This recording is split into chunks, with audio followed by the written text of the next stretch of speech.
আসসালামু আলাইকুম সবাইকে ব্রাদার্স সেশনের পক্ষ থেকে শুভেচ্ছা। সবাই লাইভটাতে একটু জয়েন করে নেন। আমরা একটু শেয়ার দিয়ে নিচ্ছি, তারপর আমরা কথা বলা শুরু করবো। আমাদের গেস্ট আছে।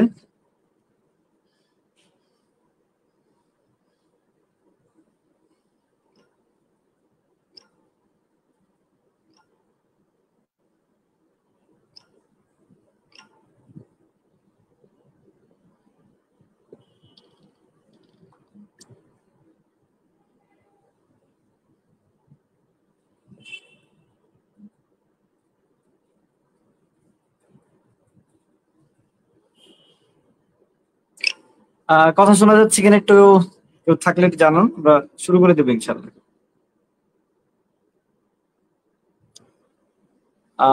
আমরা একটা নতুন সিরিজ যেটা নিয়ে কথা বলতেছি, নতুন বাংলাদেশে নতুন সিরিজ, সেটা হলো সফলতার গল্প উইথ ব্রাদার্স সেশন।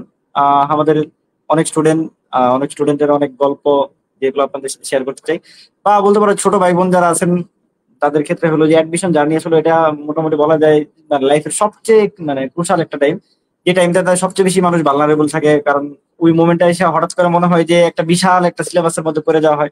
ঠিক আছে, কারণ আগে একটা সময় তুমি তোমার নির্দিষ্ট গণ্ডির মধ্যে থাকতা। ধরো তুমি তোমার স্কুলে ছিলা, কলেজে ছিলা, বা তোমার এলাকায় ছিলা, তোমার জেলায় ছিলা।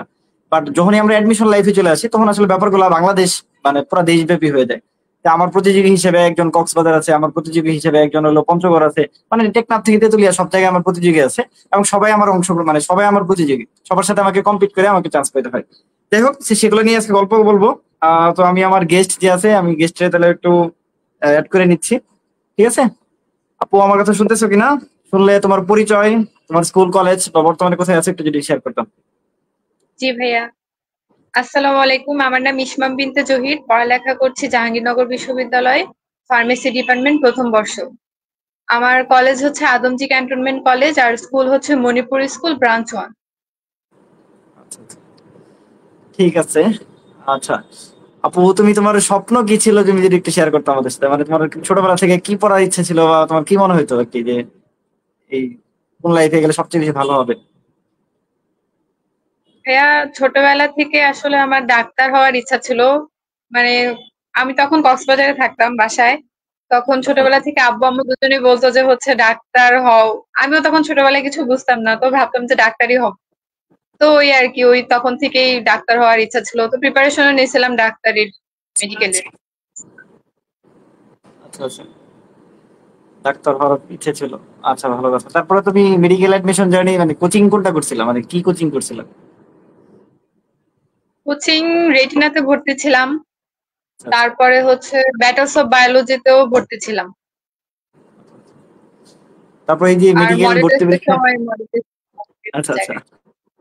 আচ্ছা, তোমার এই অ্যাডমিশন জার্নিতে এসে তোমার তুমি কি কি জিনিস ফেস করতাম, এই যে ধরো মোটামুটি আমরা যখন প্রিপারেশনটা নেওয়া শুরু করি, এইচএসসি পরীক্ষাটা শেষ হয়, এরপরে আসলে ওই টাইম গুলাতে যে 3-4 মাস যে ধরো তুমি মেডিকেল প্রিপারেশন নাও বা ভার্সিটি প্রিপারেশন নাও বা তুমি বুয়েটের প্রিপারেশন নাও, ঠিক আছে, এই যে ওই টাইম গুলাতে তুমি কি কি জিনিস ফেস করছো যে তোমার কাছে মনে হয়েছে যে এই জিনিসগুলো যদি আমি ওভারকাম করতাম হয়তো বা আমি আরো একটু আমার মনে হয় যে ভালো হতো আর কি, ওই জিনিসগুলো যদি একটু শেয়ার করতাম। ভাইয়া, ওই সময় এক্সাম শেষ হওয়ার পরে হচ্ছে মূলত অ্যাডমিশন জার্নিতে যে ঢুকছি, সেটার সময় যে ভয়টা, নার্ভাস, আমি যে এতগুলা মানুষের মধ্যে পারবো কি পারবো না, আসলে আমি কিভাবে প্রিপারেশন নিব না নিব, এই জিনিসগুলাতে এত ভয় লাগতেছিল যে অন্যরা কি আমার থেকে বেশি পড়ে ফেলতেছে না কিভাবে পড়তেছে, আমি আসলে এতগুলা মানুষের সাথে কিভাবে পারবো না পারবো, সবসময় এগুলাই ভাবতাম, এগুলাই ভয় লাগতো। তারপরে আম্মুর স্বপ্ন, আমার নানির স্বপ্ন, তো সবসময় হচ্ছে এই জিনিসটাও মাথায় থাকতো যে তাদের স্বপ্ন আমার নিজের স্বপ্ন পূরণ করা লাগবে। আর লাইফে যেহেতু আসলে এই একটা জিনিসই একদম হুট করে বড় পরীক্ষায় চলে আসি, তো এই জিনিসটাতে কি আমি কি পারবো কি পারবো না, সবসময় এই জিনিসটা মনে হইতো আর কি। তো এই জিনিসটার জন্য অনেক বেশি প্যারা লাগছে। মনে আচ্ছা আচ্ছা হয়েছিল যে যদি এই জিনিসটা যদি না থাকতো, মনের মধ্যে না আসতো, তাহলে মনে হয় আরো শান্তি ভাবে কাজ করতো আর কি। আচ্ছা। মেডিকেলে তোমার স্কোর কেমন ছিল, বা মেডিকেল ভর্তি পরীক্ষার দিন ওই দিন কেমন, তোমার পরীক্ষার অনুভূতি কি আর কি, তুমি যেদিন মেডিকেল পরীক্ষা দিলা কি খুবই মনে হয়েছে? বাজে, খুবই বাজে বলতে খুবই বাজে। আচ্ছা আচ্ছা, তোমার সিট কই পড়ছিল? সিট পড়ছিল বাংলা কলেজে, আমার রুমটাও বাজে, সবকিছু বাজে, আমার পুরো পরীক্ষা, আমার পুরো কপালটাই খারাপ। রুম পড়ছিল হচ্ছে আপনার একদম একতলা নিচে একটা রুমে, পাশে হচ্ছে বঙ্গবন্ধু নিয়ে কাহিনী করতেছিল। সামনে আচ্ছা ম্যাডামরা গল্প করতেছিল, আমার একদম ফার্স্টের বেঞ্চে সিট পড়ছে, রুম অন্ধকার, মানে সবকিছু মিলায়ে, আর এমনিতে তো নার্ভাস যে পরিমাণ ছিলাম, এরকম পরিবেশ মিলায়ে আমার অবস্থা আরো বেশি খারাপ হয়ে গেছিল। আচ্ছা আচ্ছা।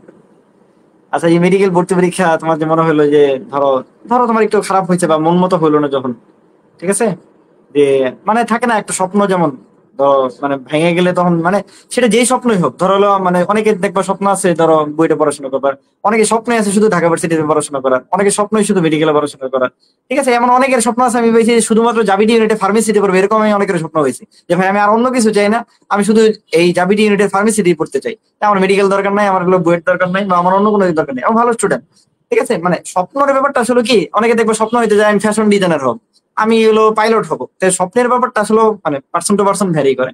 তো ওই ক্ষেত্রে দেখা যায় ধরো তোমার যেহেতু মেডিকেল স্বপ্ন ছিল বা আঙ্কেল মানে তোমার আম্মু বা নানির যেহেতু স্বপ্ন ছিল, তো সেক্ষেত্রে হঠাৎ করে যখন একটু মন খারাপ মানে মন মতো যখন হইলো না, তো ওই মোমেন্টটা আসলে তোমার কাছে কি মনে হয়েছে, মানে ওই সময় পারিপার্শ্বিক অবস্থা গুলা তুমি কিভাবে সামলাইছো, বা তোমার পারিপার্শ্বিক থেকে ফ্যামিলির একটা এক্সপেকটেশন থাকে, আত্মীয় স্বজনের একটা এক্সপেকটেশন থাকে, তো ওই সময় এই যে জিনিসগুলো তোমার কাছে তুমি কিভাবে ওভারকাম করছো, বা তোমার কাছে মনে হয়েছে পারিপার্শ্বিক অবস্থাগুলো কেমন থাকে, বা সবাই কিভাবে ফেস করে এগুলো?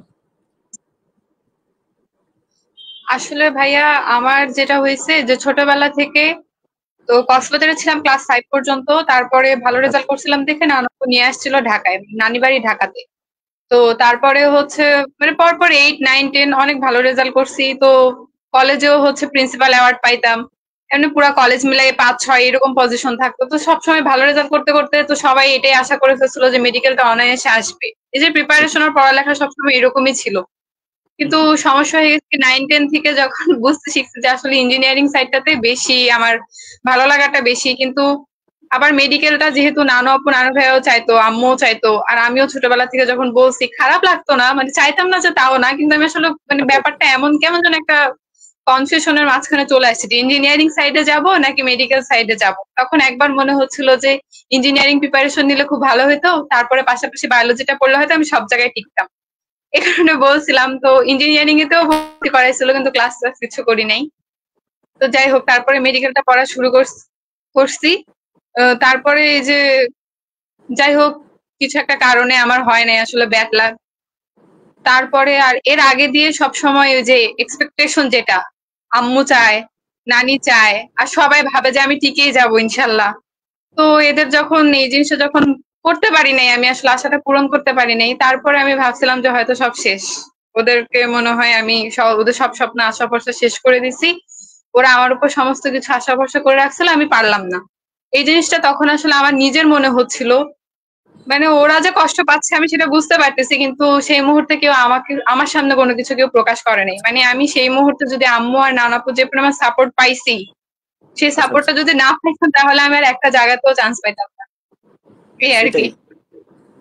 ফ্যামিলি সাপোর্টটা আসলে অনেক বড় একটা জিনিস, আমি সবসময় বলি যে হলো মানে পৃথিবীতে ফ্যামিলি এটা একটা ব্লেসিং সবার জন্য মোটামুটি। হ্যাঁ, এখন অনেক সময় দেখা যায় কিছু ফ্যামিলিতে অনেকে মনে করতে পারে যে তুমি যেটা বললা যে তোমার মানে আম্মুর বা তোমার নানুর যে সাপোর্টটা ছিল, এই যে ব্যাপারটা মানে এটা দেখা যাচ্ছে কিছু ফ্যামিলিতে হ্যাঁ একটা এক্সপেকটেশন যখন ফুলফিল আপ হয় মানে ফিল আপ হয় না, তখন দেখা যায় বাবা মার একটু অভিমান হয়, আমি বলবো যে অভিমানী হয়।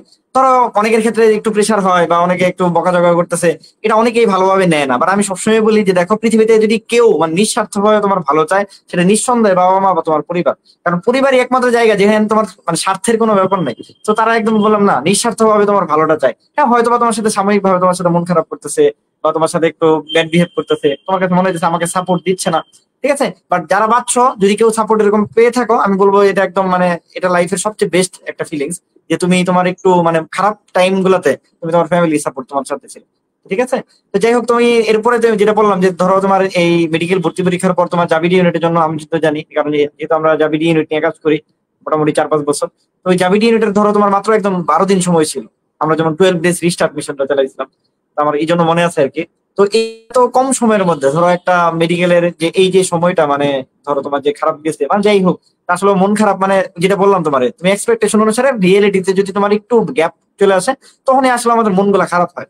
মন খারাপ মানে তো আসলে অন্য কিছু না, ধরো তোমার ওই যেটা বললাম খারাপ লাগা কাজ করে। তো ওইখান থেকে তুমি আসলে কিভাবে পরবর্তীতে এই অল্প সময়ের মধ্যে নিজেকে মানে মোটিভেটেড করছো, বা তুমি নিজেকে আবার নতুন করে মানে কি বলে যুদ্ধের জন্য প্রস্তুত করছো, মানে এটা যদি একটু বলতা যে ওই যেটা বললাম একটা খারাপ সময় থেকে তুমি আরেকটা এই মানে পরীক্ষার মধ্যে এত কম সময়ের মধ্যে তুমি কিভাবে নিজেকে আবার মানে মোটিভেট করছো, এটা যদি একটু বলতাম। আসলে যখন আমি মানে পরীক্ষা দেওয়ার পরে হলেই বুঝতে পারছি যে আমার হবে না, তখন থেকেই তো মানে এমন ভাঙা ভাঙছি যে লাইফে আমি একটা জিনিসের জন্য এত কষ্ট করছি, আব্বা আম্মুকে ছেড়ে দূরে থাকছি, সবকিছু করছি। তো যখনই হয় নাই মানে তখন এই পরিমাণ ভাঙছি যে আমার উপর সবাই এত আশা করছে, আর আমি যে লাইফের সবচেয়ে বড় স্বপ্নটাই ভেঙে দিয়ে আসলাম। তখন আসলে আমি নিজে এত পরিমাণ ভেঙে পড়ছিলাম যে মানে আমার দ্বারা মনে হচ্ছিল যে আমি তো এই একটা জিনিসই মানে যার জন্য সমস্ত কিছু কাজ করছি, পড়ালেখা করছি, অনলি মেডিকেলের প্রিপারেশন নিছি, এই একটা জিনিসই পারি নাই, তাহলে এখন তো আমার আর হবে না। আর আমাদের সময় তো হচ্ছে কয়েকদিন পর পরই এক্সাম ছিল সবগুলার, তখন আমার পুরো মাথায় কোনো কিছু কাজ করতেছিল না, যখন আমি কই যাব কি পড়বো কোনো কিছু প্রিপারেশনই নেই, আর সবকিছু ইঞ্জিনিয়ারিং প্রিপারেশন, একমাত্র আছে শুধু জাভিড ইউনিটের। আর সবাই তখন আমাকে বলতেছিল যে হচ্ছে জাভিড ইউনিটে তো আমার আরো হবে না, কারণ মেডিকেলের থেকে আরো বেশি কঠিন কোয়েশ্চেন করে। আর আমি যে পরিমাণ ভেঙে এটা গেছিলাম কিন্তু সত্য, যে মানে তখন আসলে হবে না এটা কিন্তু অনেক বড় আমার। সত্য যে হলো মেডিকেলের চেয়ে বায়োলজি জাবিটি ইউনিটে অনেক কঠিন প্রশ্ন আসে। আমি তো প্রায় 10 বছর জি ধরে মেডিকেল ভাইয়া, পড়াই আমি তখন মানে আমার কোনো আইডিয়াই ছিল না যে জাহাঙ্গীরনগরে ডি ইউনিট আছে বা এখানে কি কি সাবজেক্ট আছে, আমি কিচ্ছু জানতাম না তখন, এটা সত্যি কথা, আমি সত্যিই কিছু জানতাম না। আমার একটা স্যার আছে ম্যাথ স্যার, উনি আমাকে মানে একদম যবে থেকে টিকি নাই তবে থেকে উনি আমাকে একদম চোখ বন্ধ করে বলছে যে তুমি এটা পড়ো, মানে উনি জানাইছে সবকিছু, উনিই বলছে, উনি একমাত্র বলছে যে তুমি টিকবা, এটা তো অবশ্যই টিকবা, তুমি করো। তো আমাদের সবার ফার্স্টে ছিল হচ্ছে এমএসসির পরীক্ষা, এরপরে এফএমসির পরীক্ষা ছিল। তো ওইগুলা তো পুরা কানতে কানতে যে যে দিছি। এরপরে হচ্ছে জাহাঙ্গীরনগরে ইউনিটের পরীক্ষা ছিল, ওইটা তো এর আগের দিন আমার মনেই ছিল না যে কালকে পরীক্ষা, মানে নানি এসে এসে মনে করায় করায় জোর করে করে নিয়ে যাবে, আমি কিছুতেই যাব না, যে আমার পরীক্ষা তো টিকবো না, আমি কিভাবে ম্যাথ করি নাই, কিচ্ছু করি নাই। তো এই ইউনিটে দিয়ে আসলাম, আলহামদুলিল্লাহ ইউনিটেও আসছে। ডি ইউনিটের সময় হয়েছে যে বুয়েটের পরীক্ষা ছিল আগে। তা আপনাকে যখন বললাম যে 9-10 এর সময় উঠে বুঝছি যে ইঞ্জিনিয়ারিং সাইডটাতে আমার বেশি ইন্টারেস্ট, আর স্যাররা আমার সব স্যাররা হচ্ছে আমাকে বলতো যে তুমি ইঞ্জিনিয়ারিং সাইডেই যাও, মানে মেডিকেলের সাইডে যাও না, একমাত্র আম্মু আর নানু আপু ছাড়া আমাকে মনে হয় সবাই বলছে ইঞ্জিনিয়ারিং এর প্রিপারেশন নিতে। তো তখন হচ্ছে আমারও নিজে থেকে বুয়েটে পড়ারও ইচ্ছা জাগতো একটু একটু, তখন বুয়েটে যখন আসে নাই প্রিলিতে, তখনও কেন যেন কান্না লাগতেছিল, বাসায়ও বসে বসে মন খারাপ করেছিলাম, আর কি পড়বো, পড়িই নাই। আমি তো জানি যে আপনার ইউনিটে পরীক্ষার কঠিন কোয়েশ্চেন করে, তারপর আবার সেট করে, একটা বই কিনে দিছিল জয়কলির, ওইটা হচ্ছে খুলছিলাম, শুধু এক ইয়ারের কোয়েশ্চেন দেখা শুরু করছিলাম, দেখি যে এতগুলা সেট আর এত ভিতর ভিতর থেকে কোয়েশ্চেন আছে, আমি বলছি যে শেষ। আমি মনে হয় 2টা কোয়েশ্চেন দেখছি, বলছে যে হয়েছে আমার বইতে বন্ধ, আমি আসলে পারবো না, আমার দ্বারা আসলে হবে না ইউনিট। এগুলো বলে পড়ি নাই। পরে তারপরে হচ্ছে একদিন ফেসবুকে ঢুকছি, ঢুকার পরে হচ্ছে যে আপনাদের পেজ আসছে, ক্লাস ক্লাস করছি, এইভাবে আর কি আমার পুরাটাই গেছে। আমি মানে ইউনিটের জন্য এক্সট্রা করে কোনো প্রিপারেশনই নিই নাই। তারপরে গেছি হলে, অমনে করে আসলে হয়ে গেছে, আল্লাহ যদি চায়। আমি আমার আমার একটা জিনিস শেয়ার করি। আমার হলো কি, আমার ছোটবেলাতে যখন আমার স্বপ্ন ছিল, সত্যি কথা যেটা, একদম ছোট যখন ছিলাম, আমার যতদূর মনে পড়ে ক্লাস 3-তে যখন ছিলাম, তখন আমি মানে একটু বুঝি বুঝি ভাব, তখন থেকে আমার একটা স্বপ্ন যে আচ্ছা ঠিক আছে মেডিকেলে পড়বো। বা আমার আম্মুর অনেক স্বপ্ন ছিল, বিশেষ করে আব্বুরও ছিল, বাট আম্মুর বেশি ছিল আর কি। তো আম্মুর স্বপ্নটাই আমার কাছে এলো, বলতে পারো যে এলো চলে আসছে আর কি। তো আমারও মনে হয়েছে যে না ঠিক আছে মেডিকেলেই পড়বো। তো আমি মোটামুটি এসএসসি পর্যন্ত আমার এটাই স্বপ্ন, মেডিকেলে পড়বো, কোনো সমস্যা নেই। ইন্টারমিডিয়েট আসার পর হয়েছে কি, এটা রিভার্স হয়ে গেছে। ইন্টারমিডিয়েট আসার পর দেখা যাচ্ছে আমি যেমন তুমি যেমন বললা যে আমার যেমন হলো ম্যাথ খুব ভালো লাগতো, মানে আমার one of the most favourite subject ছিল ম্যাথ। মানে আমার যতদূর মনে পড়ে, আমি যে মানে কলেজ লাইফে আমি ম্যাথ পরীক্ষা দিছি, 75-এ 75 পাই নাই, এরকম হয় নাই এখন। মানে পরীক্ষা দিয়ে আসছি মানে 75 পেয়েছি, মানে এরকম ছিল আর কি। ঠিক আছে, মানে পরীক্ষা যা দিতাম তাই আসছে, মানে ম্যাথ পরীক্ষা দিয়ে আমার 1 ঘন্টা 1.5 ঘন্টা সময়ের মধ্যে শেষ হয়ে যেত। মানে আমার পুরো টাইমটা পরীক্ষা দিতে দেওয়া লাগতো না, এরকম ছিল। ঠিক আছে, আমার এক স্যার বলছিল যে আমার খাতা দেখা মানে হলো অনেকটা হলো কি বলে, মানে সলিউশন শিট দেখার মতো। একদম সিরিয়ালি ম্যাথ করে যেতাম 1 নাম্বার থেকে একদম। আমাদের আমাদের সময় তো ছিল না, সৃজনশীল ছিল না। তো আমাদের সময় 22টা ম্যাথ আসতো।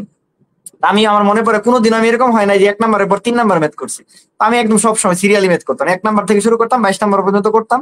22টা ম্যাথ করা শেষ, একবার রিভিশন দিতাম, খাতাটা জমা দিয়ে চলে আসতাম। এরকম ছিল। তো ওই স্যার আমার মানে মনের ভিতরে এমন ভাবে হলো বীজ বপন করছে যে না বাবা তুমি ম্যাথ খুব ভালো পারো, তোমার কাজ হলো তুমি বইটা পড়াশোনা করো। তো এরপরে আমার দেখা যাচ্ছে আমার ফ্রেন্ড সার্কেল যা ছিল, আমার এখনো মনে পড়ে, আমি আমার ফ্রেন্ড সার্কেলের মধ্যে যতগুলো ছেলে মেয়ে ছিল, মানে ছেলে ছিল, আমি শুধুমাত্র মেডিকেলের লাইনে চলে আসছি, আর বাকি আমার ফ্রেন্ড যতগুলো এখনো ইভেন ক্লোজ ফ্রেন্ড যতগুলো আছে প্রত্যেকেই বইটা পড়ে, ঠিক আছে? বইটা পড়াশোনা করছে বা প্রত্যেকে ইঞ্জিনিয়ার আর কি। তো শুধুমাত্র আমি এই হয়ে ছড়ে আসছি আর কি। তো ওই স্যার আমাকে একদিন জিজ্ঞেস করছে, যে ক্লাসে দাঁড় করাইছে যে তুমি মানে মানে তানবির ডাকতো না, তো আমার রুল ছিল হলো 269। তো বলতেছে এই রুল 269 তুমি দাও, মানে তোমার স্বপ্ন কি আর কি। তো আমি বলছি স্যার আমার তো স্বপ্ন, মানে তখন আমি বলছি যে আমার তো স্বপ্ন স্যার মেডিকেলে পড়ার। স্যার খুব মন খারাপ করছে, যে মানে খুবই মন খারাপ করছে যে না তুমি মেডিকেলে কেন পড়তে চাও, তুমি তো বুয়েটে পড়াশোনা করতে পারো বা তুমি ম্যাথের দিকে তো ভালো পারো। আর আমাদের কলেজে কেবি কলেজ মানে কৃষি বিশ্ববিদ্যালয় কলেজে মানে বুয়েটের জন্য মাঝখানে একটা করে পরীক্ষা নিত। ধরো মানে রেগুলার পরীক্ষার বাইরে বুয়েটের এমসিকিউ এর মতো আমাদের পরীক্ষা নিত। তো ওই পরীক্ষাতে আমি অনেক ভালো করছিলাম, 20-এ মানে 19 পেয়েছিলাম। তো স্যার অনেক মানে খুশি হয়েছিল, সারা কলেজে ফার্স্ট হয়েছিলাম। ঠিক আছে, মানে আমার কেবি কলেজে পুরো ফার্স্ট হয়েছিলাম। তো স্যার এই জন্য অনেক খুশি হয়েছিল, স্যার বলছিল যে ঠিক আছে তুমি বইটা পড়ো। তো এরপর আমি ফ্যামিলিতে একটু মানে দ্বিধাদ্বন্দ্বে পড়ে গেছি, আমার আসলে দুই দিকেই মন মানে তখন কি করতেছে যে না আসলে তো ম্যাথ ভালো লাগে, আচ্ছা ঠিক আছে বইটার দিকে যাবো কিনা, বন্ধু বান্ধব সবাই বইটা যাবে। এখন বাসায় এসে যখন বলি না, আম্মা আম্মা একদম স্ট্রিক্ট, না তুমি মেডিকেলে যাও, তুমি ডাক্তার হও, আমার অনেক স্বপ্ন ডাক্তার হওয়া বেশি। পরে আবার নিজের বোঝালাম না থাক, ওই কি বলে যে থাক, যেহেতু বাবা মার স্বপ্ন সবকিছু স্বপ্ন, নিজেরও ছোটবেলাতে স্বপ্ন ছিল, এখন আর চেঞ্জ করার দরকার নাই, ঠিক আছে তাহলে এই করি, কি বলে মেডিকেল প্রিপারেশন। পরবর্তীতে এসে যেমন মেডিকেল প্রিপারেশন নিয়েছি আলহামদুলিল্লাহ।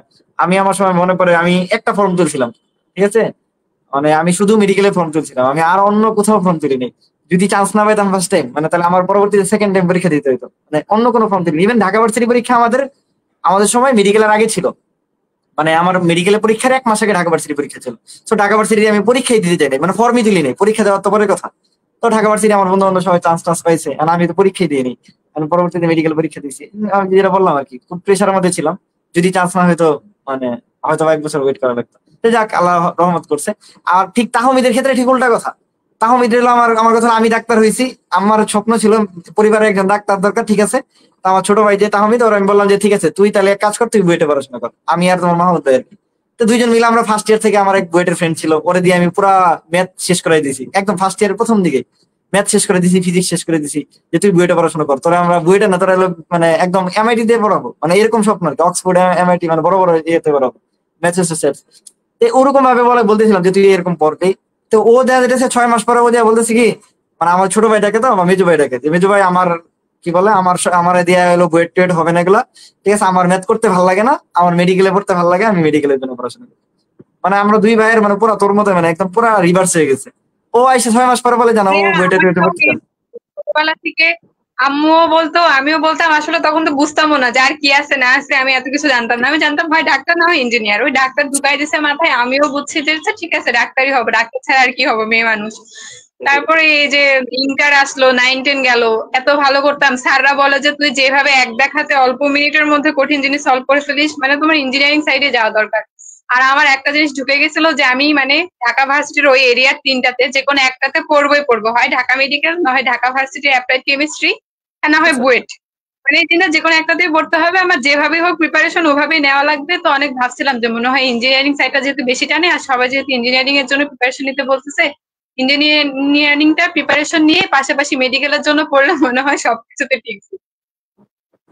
তা আমার জন্য মানে এরকম এটাই। হয়ে গেছিল। কিন্তু ডাক্তারিতে যে পরে যে পড়বো না বা ইচ্ছা ছিল না এরকম না, পরে যে মনে হয়েছে যে আসলে ওই 1 ঘন্টার পরীক্ষা কিনা কি হয়ে যায় জীবনে, যদি না পারি 1 ঘন্টাতে তো অনেক কিছু হইতে পারে, তখন কে দেখবে যে আমি এত পড়ছিলাম, আমি এত কিছু করছি, কি থেকে কি হয়ে যাবে, তারপরে আমি কি করব যদি না টিকি। মানে এরকম অনেক বুঝাইছিলাম সেটাই। বাসায়, কিন্তু ওরা আসলে বারবার একটা জিনিস বলতেছিল যে দুই নৌকায় পা না দিয়ে যে কোনো একটাতে পা। পরে আর কি না, এটা মেডিকেলেরটাই হয় অনেক প্রিপারেশন সময় নিচ্ছি। অ্যাডমিশন জার্নিতে আসলে দুই কিন্তু কেন নৌকা পা যেন দেওয়া মনে হয় না হয় যে আসলে। ইঞ্জিনিয়ারিং প্রিপারেশন নিলে মনে হয় যে সবকিছুতে আসতো আর কি। এটা আমার ধারণা।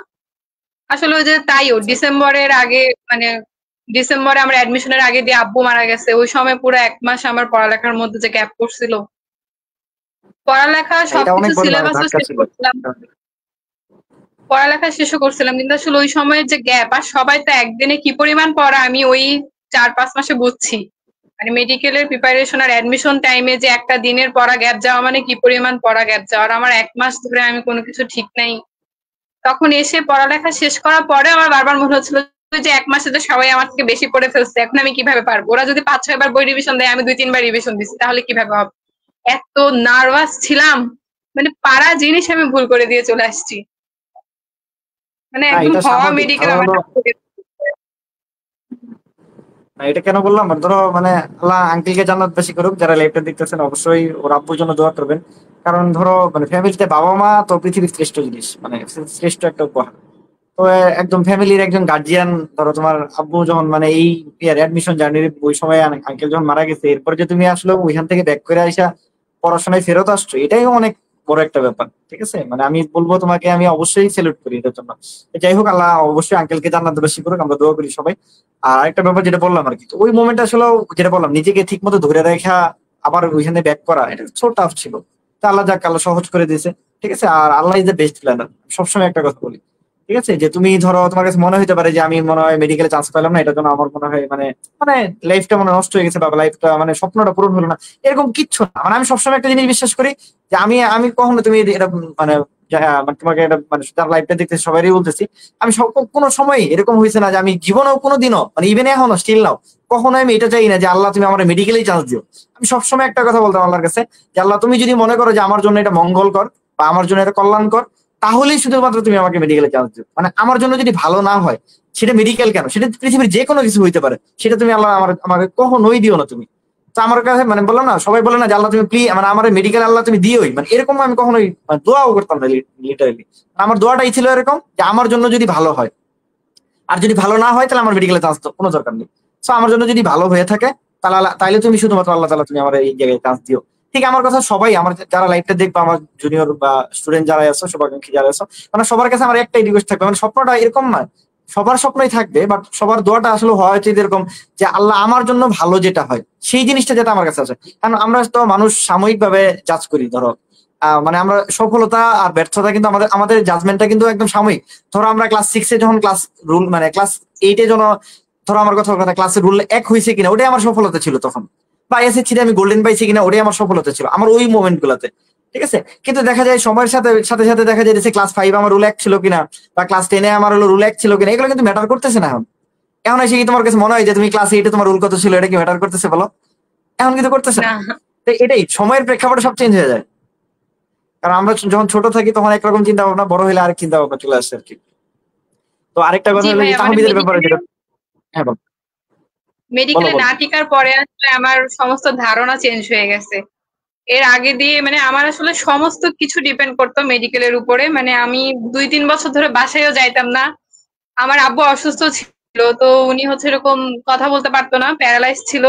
তো কল দিয়ে এমনি বলতো যে মেডিকেলের এক্সামের ওই মারা যাওয়ার 2 সপ্তাহ আগে আমাকে কল দিয়ে বলছিল যে তুমি আসো। তা আমি এরকম বলছিলাম যে আব্বু দেখো এখন গেলে ভালো হবে নাকি 2 মাস পরে হচ্ছে একদম ডাক্তার হয়ে যে গেলে ভালো হবে। তো এরকম আমি আচ্ছা মানে মজা টজা সবকিছু বাদ দিয়েছিলাম যে মেডিকেল এক্সামের পরে তারপরে সবকিছু করব, আব্বুর সাথে দেখা করতেও পর্যন্ত যাই নাই।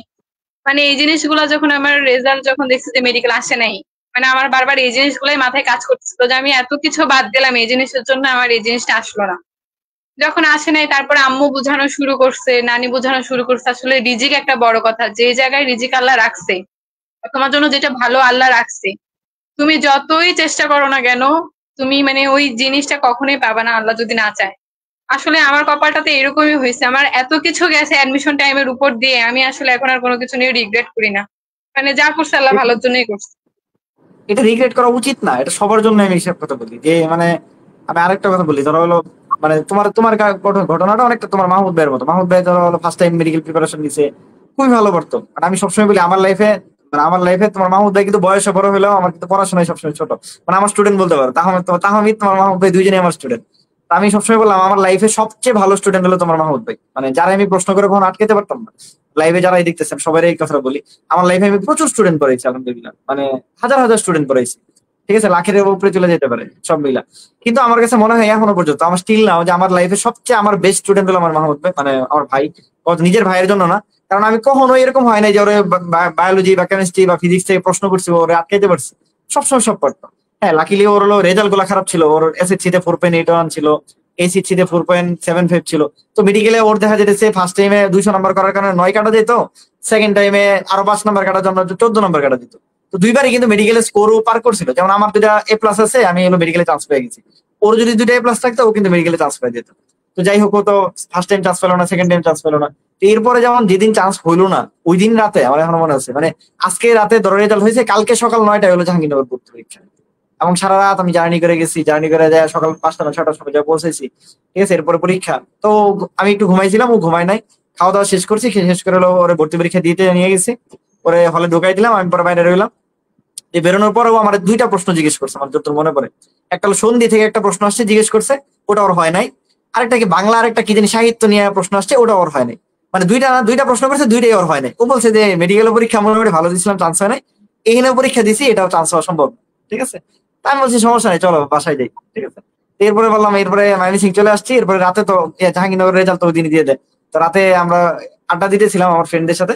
তো আমার এক ফ্রেন্ড, বড় ভাই বলতেছিল যে জাহাঙ্গীরনগর তার এক স্টুডেন্ট নাকি 61তম হয়েছে। তারপরে বললাম আমার ভাই তো পরীক্ষা দিচ্ছে, ভাই দেখি একটু পিডিএফটা দেন। তো পিডিএফ আমি রোল মিলাইতেছিলাম। তো রোল মিলানোর পাশে দেখি এক লেখা। আমি তো বিশ্বাস করতেছি না যে আসলে কি এক লেখা, দেখি ঠিক কিনা। তারপর আবার দেখতেছি, আবার রোল মিলাইলাম যে আমার কি ভুল হইতেছে কিনা। না, 2-3 বার মিলাইছি না, আসলে পাশে এক লেখা। পরে আমি তাড়াতাড়ি সাথে সাথে বাসায় ফোন দিলাম, তখন তোর মাহমুদ ভাই ঘুমাইতেছিল, 12:30 বাজে। তো বাসায় পরে বললাম যে তুমি তো ফার্স্ট হয়ে গেছো। ঠিক আছে, তো ওর আসলে কোনো ফিলিংস নাই, মানে ও যে ফার্স্ট হয়েছে ওর কোনো ফিলিংস নাই। ও বলতেছে মেডিকেলে চান্স হয় না, এরপরও মানে চান্স পাওয়ার পর, ফার্স্ট হওয়ার পরে বলতেছে আমার মেডিকেলে চান্স হয় নাই। ঠিক আছে, যে ফার্স্ট হয়ে কি হবে। তো এটাই বললাম আর কি, লাইফটা আসলে হলো মানে আমরা জানি না আসলে। ধরো আগের দিনের অবস্থা আর পরের দিনের অবস্থা যদি আমি বলি, সেম 2 রাত একদম, আজকে রাত আর কালকে রাত। আজকে রাতে আমাদের ধরো সবার মন এত বেশি খারাপ, এক্সপেকটেশন ছিল অনেক ভালো করার, আর তার মধ্যে মোটামুটি ভাবছিলাম হয়ে যাবে হয়তো বা, শেষ মেডিকেলে হইলো। দেন ও হলো রেটিনাতে সারা বাংলাদেশে একবার ফার্স্ট হয়েছে মনে হয়, মেডিকোতে ফার্স্ট হয়েছে, প্রাইমেটে কয়েকবার ফার্স্ট হয়েছে, মানে খুব ভালো করতো আর কি। তো এক্সপেকটেশন ছিল হয়তো বা হয়ে যাবে আর কি শেষ মেডিকেলে হলে। পরে যখন হলো না তখন আসলে খুব মন খারাপ ছিল। ঠিক পরের দিন রাতে আল্লাহ তালা যায় মানে এক দিনের রাতের মধ্যে আল্লাহ তালা যায় জাহাঙ্গীরনগর ভার্সিটিতে তো প্রায় মনে ধরো 80,000 বা 1 লাখ পরীক্ষা দেয়। ওইখানে 2টাতেই প্লাস ছিল না, একটাতে 4.81 আর একটাতে 4.75। যাদের রেজাল্ট খারাপ আছে তারা অবশ্যই এই ব্যাপারটা মনে রাখবা, যে রেজাল্ট খারাপও কোনো কিছু না। তুমি যদি ভালো মতো পড়াশোনা করতে পারো, ঠিক আছে, তাহলে তুমি একসময় ভালো করবা ইনশাল্লাহ। এবং ওই যে বললাম যেটা, তো পরের দিন রাতে যায় ধরো ফার্স্ট হয়ে গেছে। আমি বলছি তুমি সেকেন্ড হইতে পারতা, থার্ড হইতে পারতা, বা তুমি আরো লাস্টে যে চান্স পেতে পারতা। আল্লাহ তোমার ফার্স্টই বানাইছে। বা তোর ক্ষেত্রে যেমন তুই ষষ্ঠ হয়েছিস, এই যে ব্যাপারটা ধরো হলো তুই চান্স পাইতি মানে তোর লাস্টের দিকে পাইলি, ফার্মেসিটা পাইলি না, তখন কিন্তু আরো আফসোসটা বেশি থাকতে হয়তো বা, যে ফার্মেসিতে পাইলে মনে হয় ভালো হতো। মানুষের কিন্তু এরকম এই ব্যাপারটা থাকে। তো ওইখান থেকে আল্লাহ তালা মানে আল্লাহ যখন দেয়, আমি বলি যে আল্লাহ ঢাইলা দেয় একদম মন থেকে, সব ঢাইলা দেয় একদম। তো এই জন্য আসলে সবসময় শুক্রিয়া করা উচিত, আমাদের সবারই শুক্রিয়া করা উচিত। এবং বিশ্বাস রাখা উচিত যে আমি যদি আমার ন্যায় ভাবে পরিশ্রম করে যাই, সৎভাবে পরিশ্রম করে যাই, এবং আল্লাহর রহমত থাকে, বাবা মার দোয়া থাকে, আমার বিশ্বাস কেউ কখনো ঠকবে না। সে তার বেস্ট জিনিসটা অবশ্যই অবশ্যই পাবে। ঠিক আছে, হ্যাঁ হ্যাঁ, জাবির রেজাল্ট একদিনের মধ্যে দেয়, মানে যেদিন পরীক্ষা হয় মানে পরীক্ষা শেষ যেদিন হয় ওই দিন রাতেই দিয়ে দেয়। ঠিক আছে।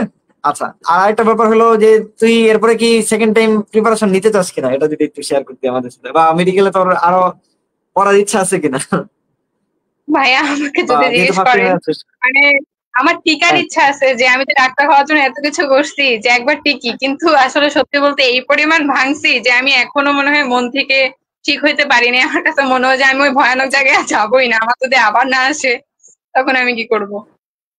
আচ্ছা আচ্ছা, এটা মানে হয়ে যায়। দেখ বাসা মানে থেকে আমি নিতে বলতেছি বলে, বল বল। কিন্তু আসলে আমার এখন মানে জাহাঙ্গীরনগরে ফার্মেসি নিয়ে এত কিছু ভাবতে ভাবতে আমার এখন আসলে মেডিকেল সাইডে আর টানতেছে না কেন জানো। ইন্টারেস্টটা কমে গেছে আর কি। না কেন বললাম হ্যাঁ, এটা, কারণ বুঝেছো? আমি আরেকটু বলি। মানে আমার আমার বললাম না জাহাঙ্গীরনগর নিয়ে কাজ করতে করতে আমি যেমন আমি মেডিকেলে পড়াই, এটাও সত্য। আবার পাশাপাশি জাহাঙ্গীরনগর আমার মানে একটা বলতে পারি সাবসিডিয়ারি একটা খুব ইম্পর্টেন্ট একটা পার্ট। আমি লাইফে এই 2টা জায়গায় এখন পড়াই সবাই ডেডিকেটেডলি। ঠিক আছে, আর এগ্রিতেও পড়াই রিসেন্টলি। তো তাহমিদে আমি যেমন ফার্স্ট টাইমে ওর যেমন মেডিকেল হইলো না, তাহমিদ একদম মানে আমার যত মনে পড়ে তাহমিদ 66 পাইছিল, আর লয়েস্ট মার্ক ছিল 66.5, মানে 0.5 এর জন্য হয় নাই।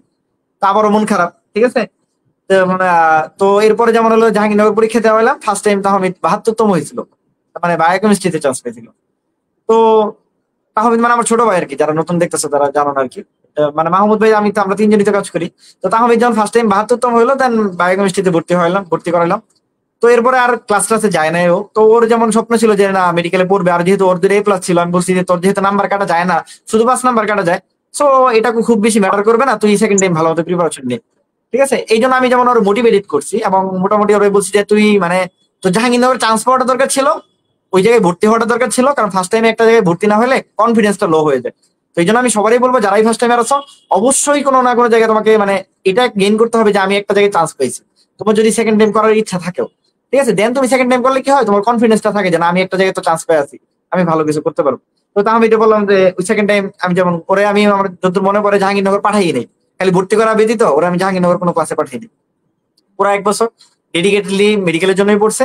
আর কিছু ক্লাস মনে হয় অনলাইনে করতে পারছে, কিছু কিছু কিছু ক্লাস হলো অনলাইনে করছে, জাস্ট হলো মানে নিজের কি বলে ওই যে অ্যাটেন্ডেন্সের জন্য মনে হয় প্রথম 15 দিন নাই করতে হয় কি জানি এরকম কিছু একটা বলে।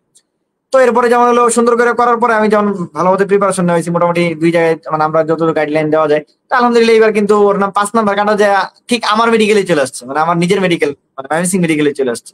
ঠিক আছে, তো এটা অনেক বড় একটা পাওয়া। তো এই জন্য বললাম যদি স্বপ্ন থাকে, ঠিক আছে, আমি তোরে ডিমোটিভেট করবো না। যদি স্বপ্ন থাকে যে মেডিকেলে পড়ার, আমার মনে হয় মানে তোর যে মেধা আছে আমার কাছে যতদূর আমি জানি, বা তোর সাথে আমার যতটুকু যোগাযোগ, ঠিক আছে, বা আমাদের ব্রাদার স্টেশনের সাথে যেহেতু তোর কানেকশন আছে, আমি বলবো যদি তুই চাস মন থেকে যে এরকম অনেক স্টুডেন্ট আছে, আমি আমার জুনিয়র বল, আমার আমার ব্যাচমেট বল, অনেক স্টুডেন্ট আছে যে যারা ফার্মেসিতে ভর্তি হয়ে যারা হলো ময়মনসিং মেডিকেলে চলে আসছে, যারা হলো এগ্রি ভার্সিটিতে ভর্তি হয়ে এগ্রি ভার্সিটিতে চলে আসছে, হিউজ স্টুডেন্ট, এবং ঢাকা ভার্সিটি থেকে ভর্তি হওয়া মেডিকেলে চলে আসছে, এরকম অনেক আছে।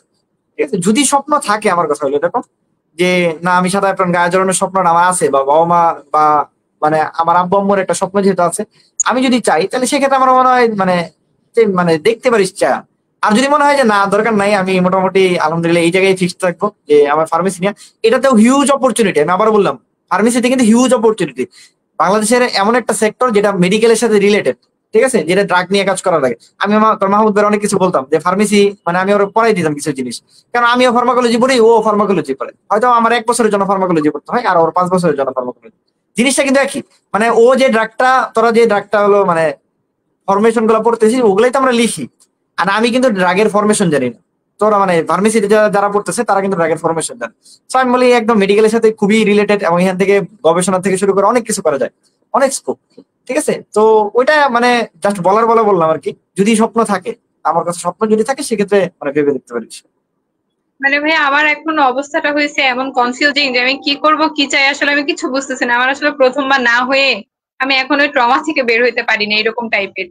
মানে আম্মুকে কোনোদিন আমাকে নিয়ে কখনো কথা শুনে নাই যে আমি খারাপ স্টুডেন্ট বা এরকম কিছু। মানে কেউ কখনো কোনো কথা শুনায় নাই। আসলে এই একটা জায়গায় না টিকার পরে মানে আমার এতদিনের যে এত কিছু মানে একবারে সব শেষ। কল দিয়ে দিয়ে বলে যে আপনার মেয়ে কিরকম ভালো স্টুডেন্ট, মেডিকেলে টিকলো না, মেডিকেলে টিকতে হলে তো অনেক বেশি ভালো হওয়া লাগে। মানে এরকম অনেক রকমের কথা নানিকেও বলতেছিল মানুষজন, তারপরে আম্মুকেও বলতেছিল। তো আম্মু বলে যে তুমি যে জায়গায় গেছো মানে অনেক ভালো, মেডিকেলের থেকেও মনে হয় আমি আরো বেশি খুশি হয়েছি তুমি এই জায়গায় গেছো, এই জায়গায় পড়লে তো অনেক ভালো। কিন্তু আসলে এই মানুষগুলো যে কথা বলতেছে তুমি এদের কথা চুপ করানোর জন্য মেডিকেল দাও, টিকলে তো আলহামদুলিল্লাহ, জোর করবো না, তুমি পড়তে চাইলে পড়ো, না পড়তে চাইলে নাই। ফার্মেসিও খারাপ না, অনেক ভালো, না, তুমি এখানে পড়ো। এখন আমি আমি তোরে কি বড় চাই ভাই, আচ্ছা আচ্ছা, আমি ধরো বড় ভাই হিসেবে আরেকটা সাজেশন দিই। মানে ব্যাপারটা হলো কি লাইফে সবসময় মানে এটা আমি কিন্তু আবারও বলতেছি, বড় ভাই হিসেবে বলতেছি কেন, কারণ মানে যদি ইচ্ছা থাকে সেক্ষেত্রে আসলে যে দিলে দিলাম, হইলো হইলো, না হইলো না হইলো, এটা আসলে দেয়া না দেওয়া একই কথা, মানে আমার পার্সোনাল অভিমত। মানে যদি তোর এরকম থাকে যে দিলাম, হইলো হইলো, না হইলো না হইলো, এটা এটা না হওয়ার পসিবিলিটি 99%। আর যদি তোর এটা টার্গেট থাকে যে না আমার হইতেই হবে, আমি বিশ্বাস করি এটা ঠিক রিভার্স হয়ে যাবে, তখন চান্স পাওয়ার সম্ভাবনা 99% হয়ে যাবে। ঠিক আছে, তো মানে আরে সময় নেই, এখন তো সময় চলে গেছে না। ইভেন আমি বিশ্বাস করি যে ফার্স্ট টাইম তোর যে প্রিপারেশন আছে এটা যদি তুই লাস্ট মানে আরো যদি কয়েকদিন পরে, যেমন তাহমিদ মেডিকেলে চান্স না পাওয়ার পর ওরা আমার ডাক্তার পর্যন্ত দেখাই দিয়েছে, মানে ওর টানা 17 দিন ও ঘুম থেকে উঠতে পারে না, মানে মাথা নিয়ে উঠতে পারে না, মাথা উঠলে নাকি মাথা ঘোরায়। ঠিক আছে, তা জানি আমি ভাই হলো যে প্রথম দিকে, হ্যাঁ হ্যাঁ, বল বল। মানে পুরো পাগলের মতন অবস্থা, আমার মতোই অবস্থা, কখন খাওয়াই দিয়ে যাচ্ছে, কখন কি করতেছে, কখন ঘুম, কখন কি, এটাই আমি বললাম কোনো তো, কিছু মানে এটা স্বপ্নে, আমি বলছি না স্বপ্ন ভার্সেস রিয়ালিটির মধ্যে যখন মানুষের ফারাক চলে আসে তখন মানুষ মাইনে নিতে পারে না সহজে। আমি বললাম তাহমিদ টানা 2 মাস 2.5 মাস কিচ্ছু পরে নেই, বা 3 মাস 4 মাস এরকম কিচ্ছু পরে নেই।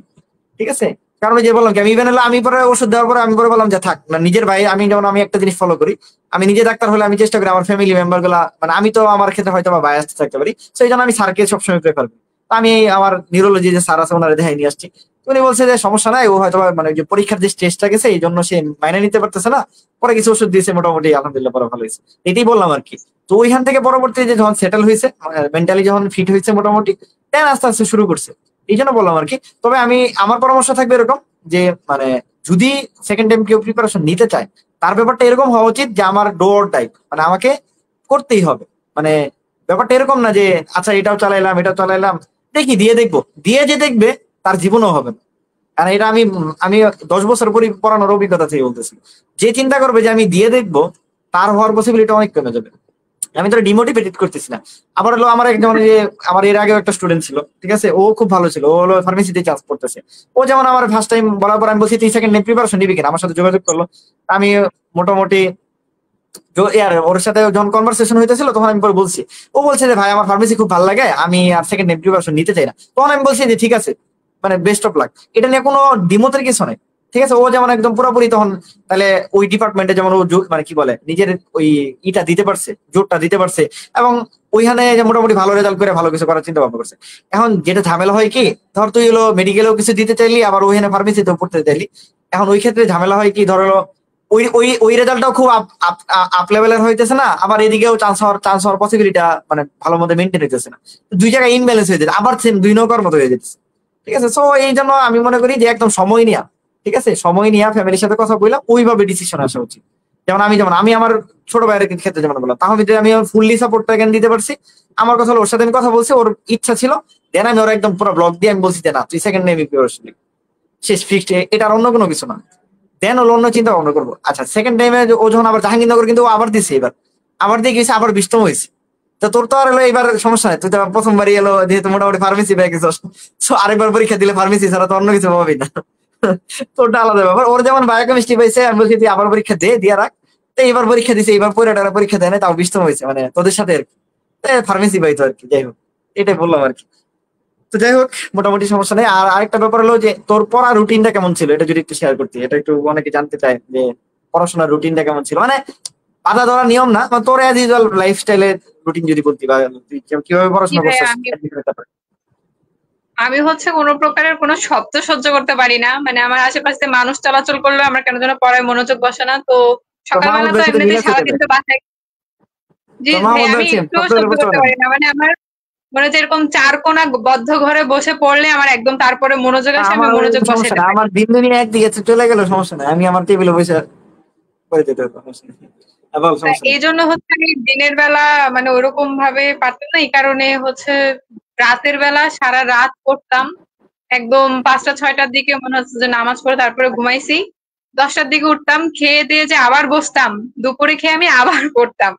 ওই আর কি, টানা সারাদিন পড়তে থাকতাম। কিন্তু ওই যে সবাই বলে না যে ফজরের নামাজ পড়ে যায় তারপরে একটা শান্তি মাথায় পড়তে বসা সারা রাত ঘুমাই, আমি ওই জিনিসটা পারিনি, কখনো সকালবেলা পড়তে পারি।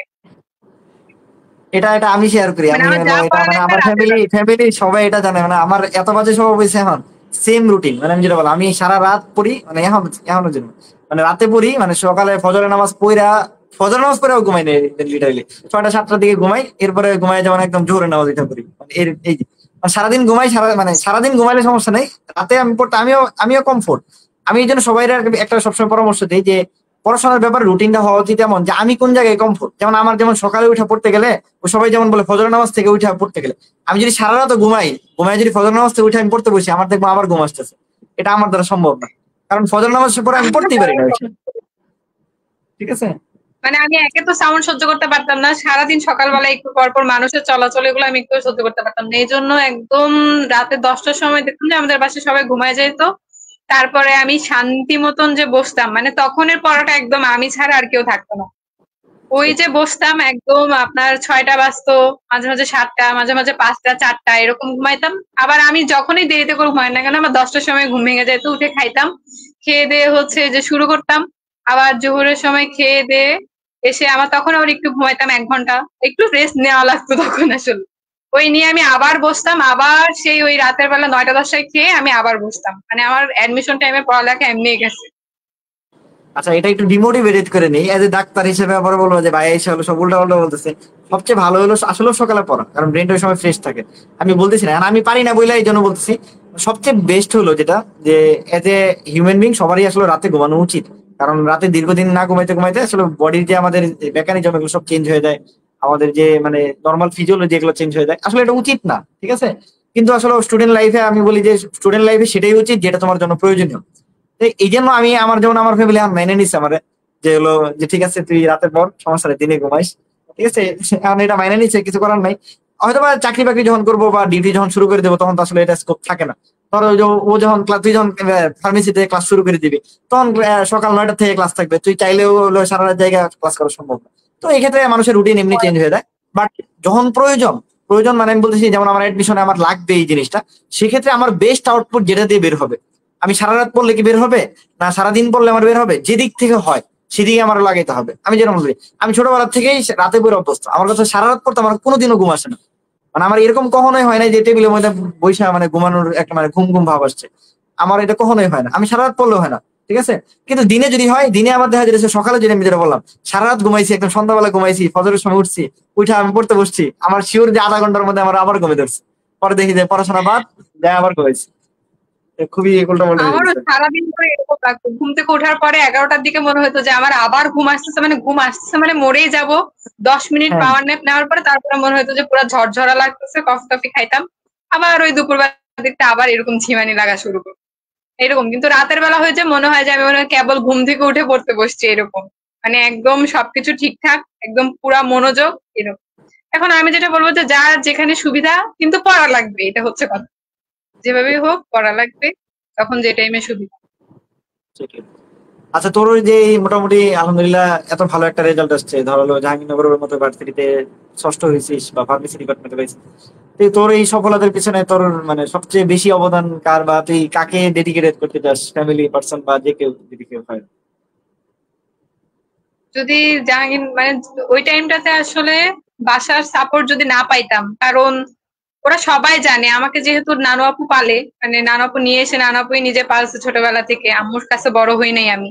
তো তার যে স্বপ্নটা আমি ভাঙছি, তা আমি ভাবছিলাম যে তার থেকেই মনে হয় সবচেয়ে বেশি হয়তো কথাবার্তা শুনবো, বা এরকম যে হ্যাঁ তুমি টিকতে পারো নাই, এখন কি করব। আমি হয়তো ভাবছিলাম যে রেজাল্টের একদম যেদিন পরীক্ষা দিয়ে বের হয়েছি তারপর থেকে মনে হয় যে সব শেষ, নানির সাথে আমার সম্পর্ক শেষ সেরকম। কিন্তু আসলে ওই টাইমে নানু আপু যে পরিমাণ সাপোর্ট করছে, আমার মনে আছে যে ওই সাপোর্ট না পেলে আমি আসলে পারতামই না। আমার মনে আছে সে আমাকে 3 বেলা খাওয়াই দিছে, আর একদম 3 বেলা নিয়ম করে আমার পাশে বসে একদম দোয়া দুরুদ সবকিছু পড়ে পড়ে ফু দিছে, বলছে যে না হবে ইনশাল্লাহ, কিছু একটাতে আসবে, এরকম মনে আছে। তো সবার ফার্স্টে আমার নানির কথাই বলবো। নানি যেহেতু মানে অনেক বয়স্ক মানুষ হওয়ার পরে যে পরিমাণ সাপোর্ট করছে আমাকে ওই টাইমে। ওই দিক দিয়ে আম্মু, আম্মু হচ্ছে নিজের স্বপ্ন ছিল ডাক্তার হওয়া, সে সেটাও পারে নাই। তারপরে আমি তার বড় মেয়ে, আমার উপর তো মানে ডাক্তার হওয়ার আশা ভরসা।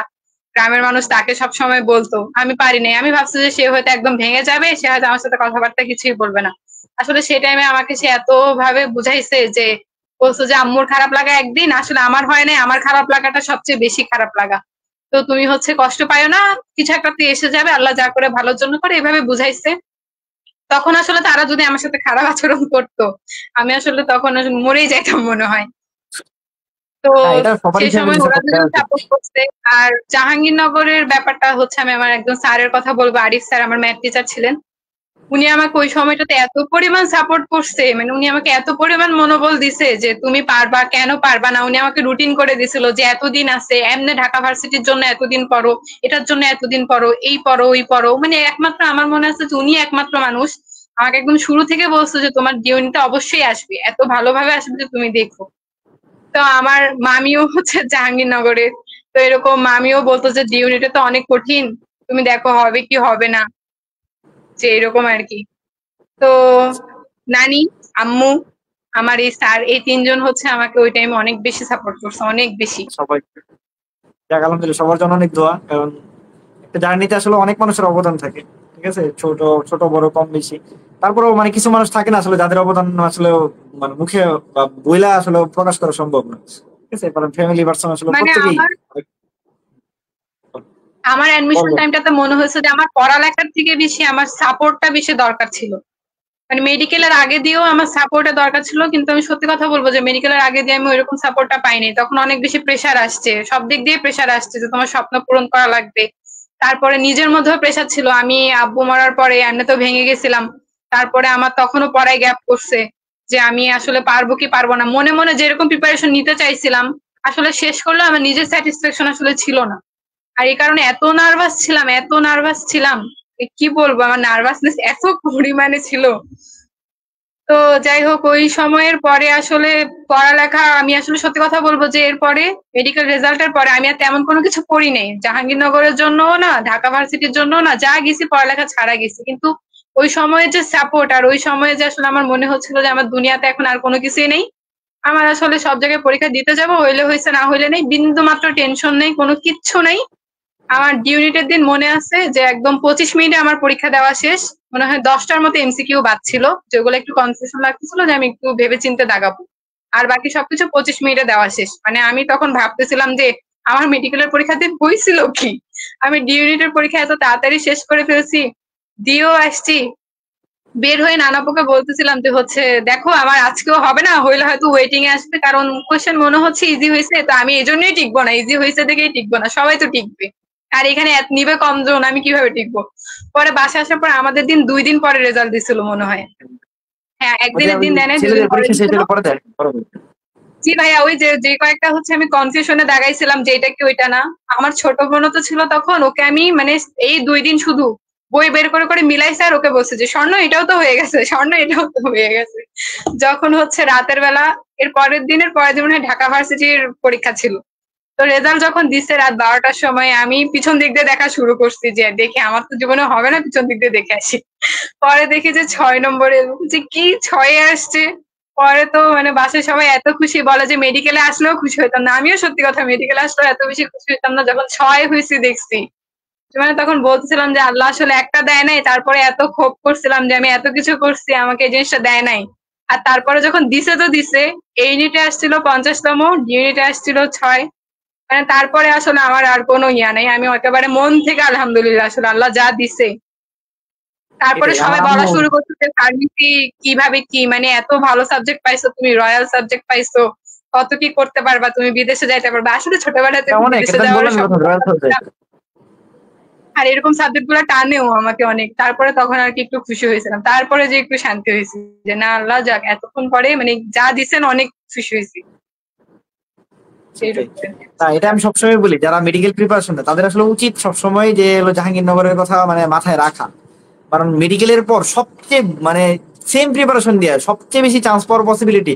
কেউ যদি জাস্ট খালি আমি বলি যে মানে একটু আমাদের কথা বলে জাস্ট শুই না যায়, মানে জাস্ট একটু যাই না যায় যে আচ্ছা জাহাঙ্গীরনগর ভার্সিটিতে এই টাইপের প্রশ্ন হয়, এই জায়গাগুলোতে হয়, মানে আমি এইটুকু বলি, মানে তুমি আমার কাছে ভর্তি হও না হও, তুমি জাস্ট ব্রাদার্সের সাথে থাইকো, তোমার জাস্ট কাজ হলো তুমি এলো জাস্ট মানে আমাদের সাথে অ্যাটাচমেন্টে থাকবা, তোমার জাহাঙ্গীরনগরের চান্স কোনোভাবেই মিস হবে না। আমি বলি মেডিকেলের পর একটা ব্লেসিং জায়গা হলো জাহাঙ্গীরনগর ডিউনি, যেখানে আমি বলি যে কত মানুষের স্বপ্ন যে পূরণ হয়, যে যাদের আসলে মানে দেখা যাইতেছে হয়তো বা একটু মানে কোন একটা ব্যাড লাকের কারণে তারা একটা জায়গায় চান্স পায় নাই, বাট ওইখান থেকে ফেরত আইসা জাহাঙ্গীরনগরে টপ করছে, শুধু চান্স পায় নাই, টপ করছে, এরকম বহু উদাহরণ আছে, প্রতি বছর আছে। ঠিক আছে। এবং সবচেয়ে মজার কথা হলো যে জাহাঙ্গীরনগর যে 300 মানে যে 300 জন চান্স পায়, এর মধ্যে 99% থাকে হলো যে মেডিকেলে চান্স পায় নাই বা মন খারাপ হয়েছে ওইখান থেকে চান্স পাইছে। এটা একদম কঠিন বাস্তব।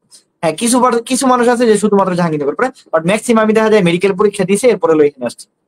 ঠিক আছে। জি আচ্ছা, তুই ভাই, যদি আমাদের আমিও ওই ব্রাদার্স একটা নিয়ে একটু বলতি, আমাদের ব্রাদার্স সম্পর্কে তুই হঠাৎ করে কেমনে জানলি বা কই আমি দেখলি? একদম যা বলার সত্যি বলবো। তো ওই সময় পরীক্ষা আসলে ভাইয়া আমি এত পরিমাণ ভাঙছি না, আমি কোনো কিছু প্রিপারেশন নিছিলাম, অন্য কোনো কিছু না, আমার পড়ালেখার মুড ছিল না, আমাদের সময় এত বেশি বেশি টাইম দিয়েছিল। আমার মনে আছে ঠিক একটা পরীক্ষা হয়েছে, এর পরের দিন একদিন গ্যাপ, এর পরের দিন আমার আবার আরেকটা পরীক্ষা। তো এরকম বুয়েট থেকে দিয়ে আসার পরে মাঝে মনে হয় একদিন গ্যাপ ছিল, তাই আমি ভাবছি যে একদিন আমি কি করবো, আর বুয়েট নিয়ে মন খারাপ ছিল, সবকিছু মিলাই মন খারাপ ছিল। তাই আমি ভাবছি যে আমার পক্ষে বই টই খুলে পড়া পসিবল না। তো আমি এরকম ফেসবুক খুলে এরকম দেখতেছিলাম যাবে ইউনিটের জন্য কি করা যায়। পরে হুট করে দেখছি যে এরকম আপনাদের পেজের হচ্ছে ক্লাস চলে আসছে। তো আমি ভাবছি যে ঠিক আছে, জাহাঙ্গীরনগর ইউনিটের ক্লাস আসছে, একটু দেখি। কয়েক মিনিটে দেখতেছি যে ওখানে মনে হয় ছিল যে ভাইয়াদের একটা পুরা প্রিপারেশন, মনে হয় কেমিস্ট্রির পুরা হোল একটা ক্লাস, এরকম ইউনিটের জন্য ফিজিক্স এর হোল ক্লাস, এরকম এরকম ছিল চ্যাপ্টার ওয়াইজ। তো আমি ভাবতেছিলাম যে হচ্ছে বসে বসে একটা ক্লাস দেখছি যে মানে এত ভালো লাগছে আমার কাছে। নর্মাল অন্য সবকিছুতে দেখা যায় যে যে জিনিসগুলো ঠিক মনে থাকতেছে না, ওই জিনিসগুলো নেমোনিক দিয়ে মনে রাখাবে এরকম, কিন্তু মাহমুদ ভাইয়ের মনে হয় ক্লাস দেখছিলাম আমি ওই সময়, আপনিও নিছিলেন, একই ক্লাসে দুজনে নিছিলেন, হ্যাঁ, কিন্তু ওখানে মনে হচ্ছিল যে সমস্ত ছোট ছোট উদাহরণ, সমস্ত সবকিছু এমন ভাবে পড়াচ্ছিলেন, মনে হচ্ছিল যে একদম মাথায় গেঁথে যাচ্ছে। মানে সবকিছু মনে রাখার একদম ইজি ওয়েতে, এমনই কেউ না, কেমনি যেন পড়াচ্ছিলেন যে এটা এরকম, এই যে এটা এরকম দিয়ে মনে রাখতে পারবে, এটার সাথে এটা এরকম এরকম। মানে দেখলাম যে প্রত্যেকটা এমসিকিউ হোক, প্রত্যেকটা যাই হোক, একদম প্রত্যেকটা এমসিকিউতে এইভাবে এইভাবে মনে রাখার আপনি করে দিয়েছিলেন। পরে আমি বললাম যে হাইরে, কখনো তো এরকম করে আমি ক্লাস করি নাই যে এরকম প্রত্যেকটা জিনিস এরকম নিমোনিক দিয়ে মনে রাখাচ্ছে, তাও একদিনই মনে রাখতেছে, মুখস্থ করা লাগছে। তো ওই জিনিসটা এত ভালো লাগছে, আমি শুধু ওই সারাটা দিন ধরে ইউটিউবে যা যা ক্লাস ছিল ডিউনিটের রিলেটেড ওগুলাই করছি। আমার মনে আছে পরীক্ষার দিন যাওয়ার সময় আইকিউ ক্লাসটা বাদ ছিল, বাসে বসে বসে আমি আইকিউ ক্লাস শুনতেছিলাম টু স্পিডে আমার দিয়ে দিয়ে। IQ class. তো আমার আসলে ওই আসলে তখন হচ্ছে না আমি বইটা দেখছিলাম, না আমি নিজে বই দেখছি আমারগুলা।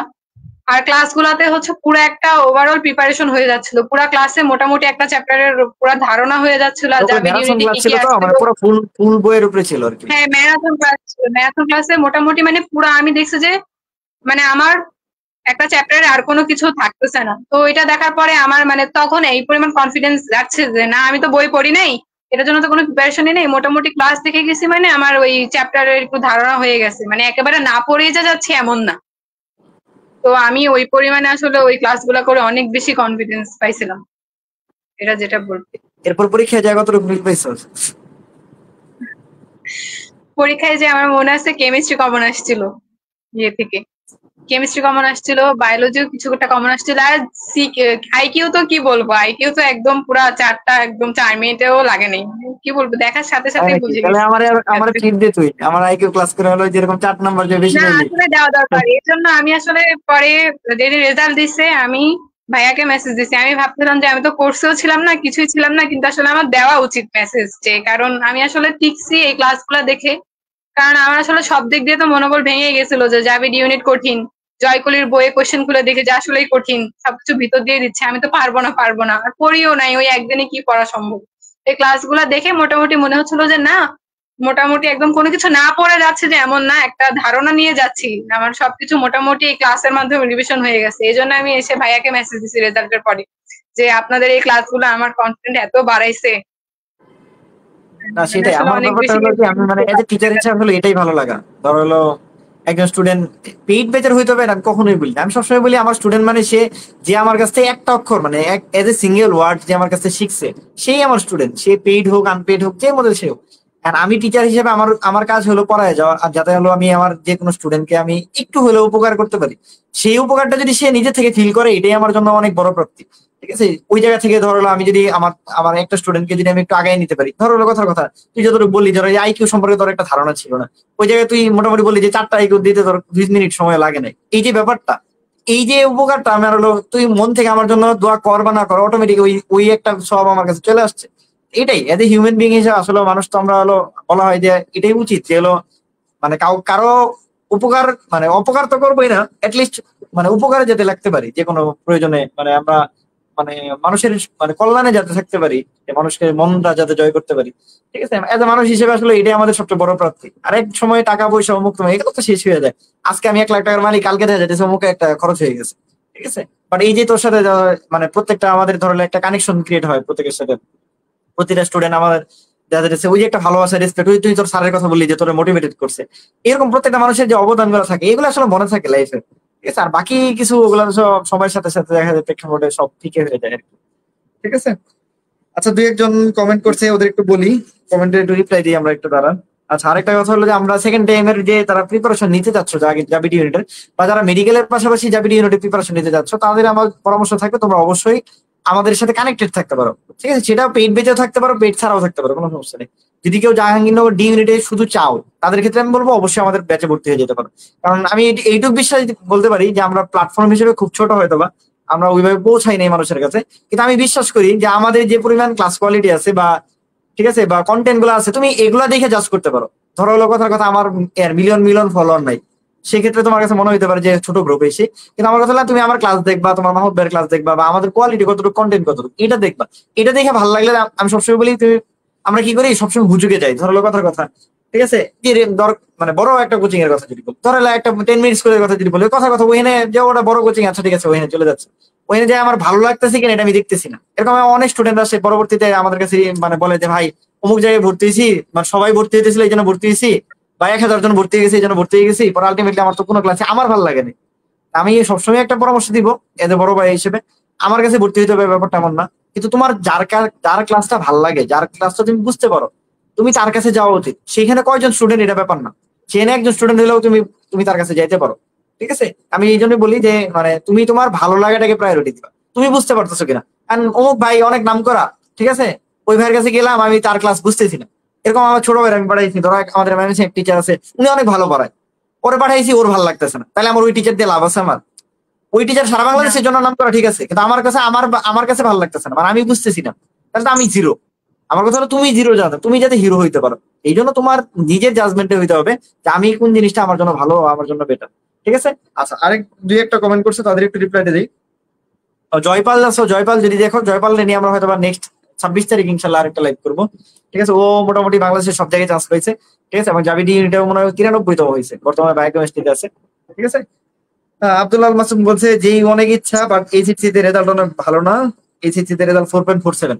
রেজাল্ট হলো জাবিডি ইউনিটের ক্ষেত্রে মাত্র 20 নাম্বার থাকে, সো রেজাল্ট খুব বেশি ম্যাটার করে না। তোর মাহমুদ ভাই যদি 4.81 আর 7.5 নিয়ে ফার্স্ট হইতে পারে, মানে উইদাউট এ প্লাস, দুইটাতে এ প্লাস নাই, উইদাউট এ প্লাস যদি ফার্স্ট হইতে পারে, আমার বিশ্বাস 4.47 নিয়ে চান্স পাওয়া সম্ভব এবং টপ করা সম্ভব। ঠিক আছে। সো মানে এগুলো নিয়ে পারা নেওয়ার কোনো দরকার নেই।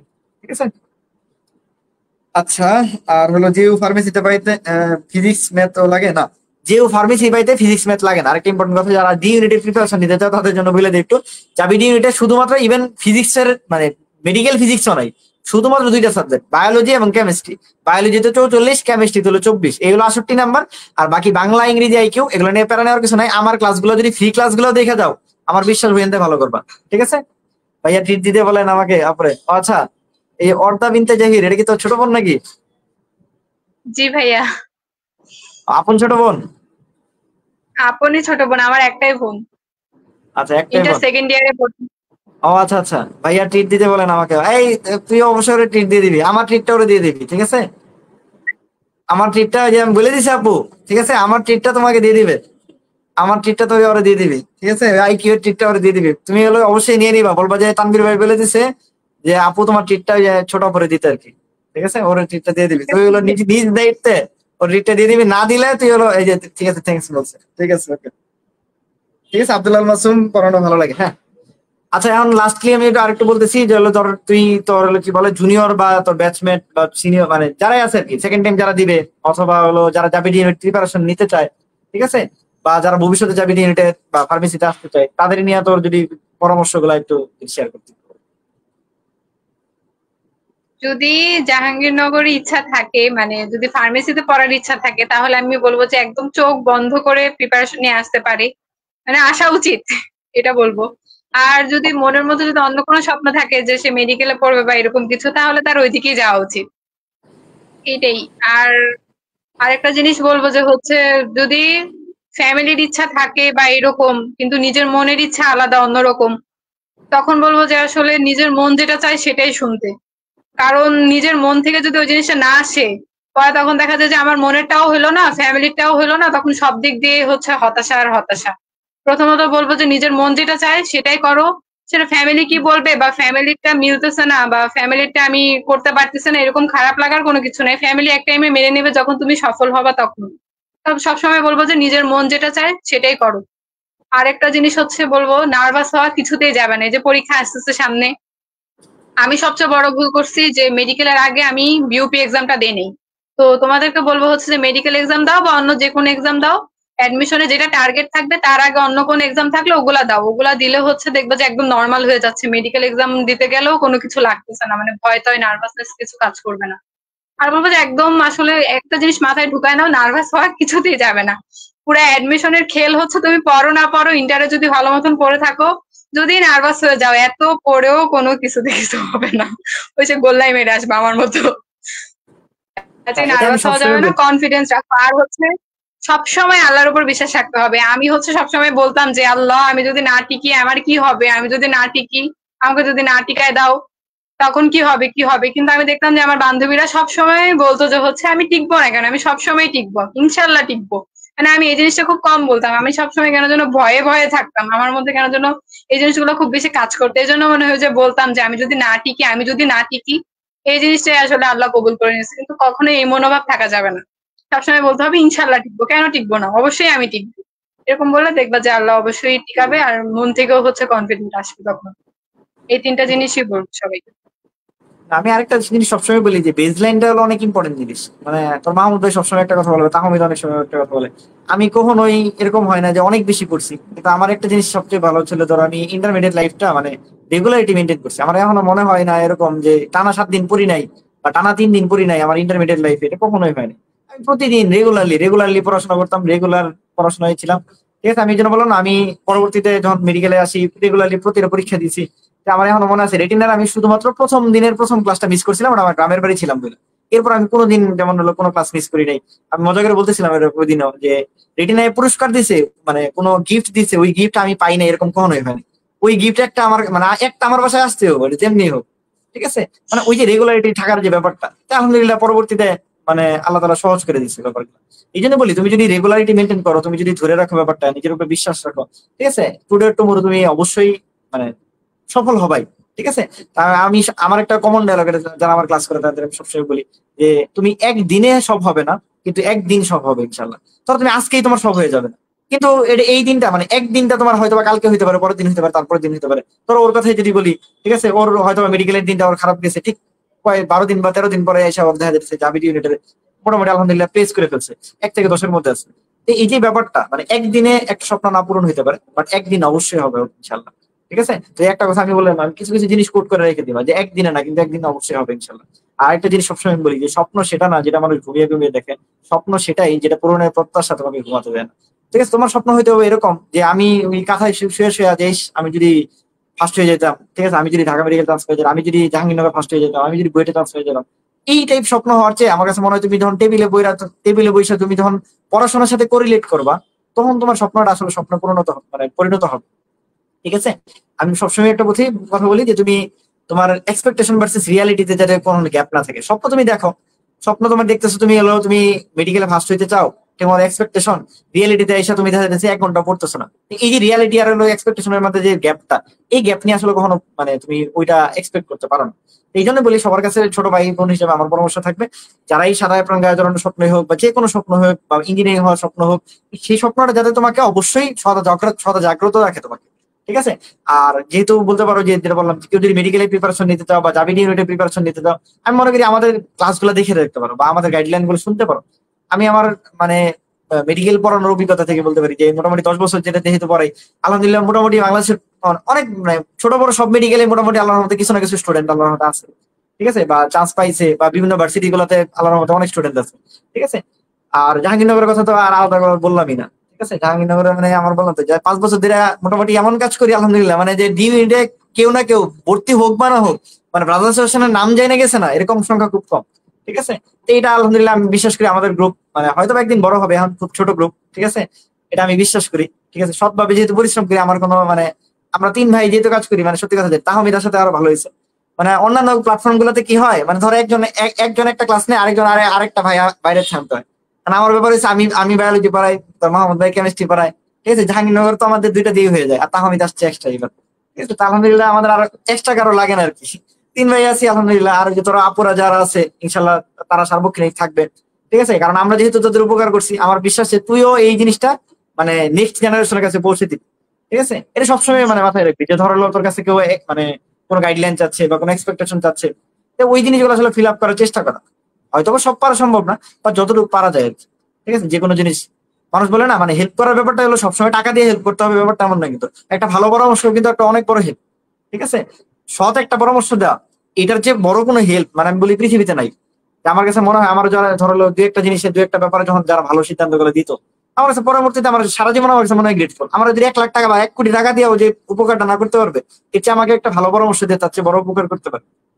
তো এই জন্য বলি আমাদের এজ এ হিউম্যান বিং সবারই এই জিনিসটা থাকা উচিত যে হিংসাত্মক ব্যাপারটা নাই না, মানে মানুষ যদি হলো মানে কি বল শেয়ারিং ব্যাপারটা আনে বা হলো সবের ব্যাপারটা আনে, ঠিক আছে, মন থেকে ভালো জিনিস চাওয়ার ব্যাপারটা আনে, অন্যের ভালো চাইলে নিজের ভালো হয়, ঠিক আছে। তো এই ব্যাপারটা থাকা উচিত, ঠিক আছে। আর আমাদের হলো একটা কম্বো ব্যাচ চলতেছে যেটা মেডিকেল প্লাস জাবিডি ইউনিট, একই সাথে মেডিকেল প্লাস জাবিডি ইউনিটের প্রিপারেশন, এবং একটা ভর্তি হইলে তুমি জাবিডি ইউনিট পর্যন্ত পাবা, সেটা তুমি আমাদের ভর্তি হইতে পারো।